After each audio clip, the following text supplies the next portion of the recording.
Regional News Senior Citizens magiging tour guide sa Angeles City. 30 senior citizens mula sa lungsod ng Angeles City, Pampanga ang matagumpay na lumahok sa kauna-unahang community tour guiding program sa Central Luzon.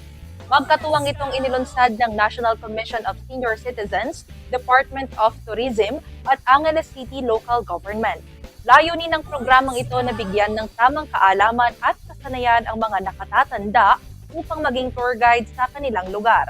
Sa pamamagitan ng Community Tour Guiding Program, maibabahagi na nila ang mayamang kasaysayan, kultura, tradisyon at mga natatanging pook sa Angeles City. Maliban pa rito, mabibigyan din ng pagkakataon ang mga nakatatanda na manatiling physically at mentally active. Kaya naman maipapasa na nila ang kanilang karanasan at kaalaman sa mga susunod na henerasyon.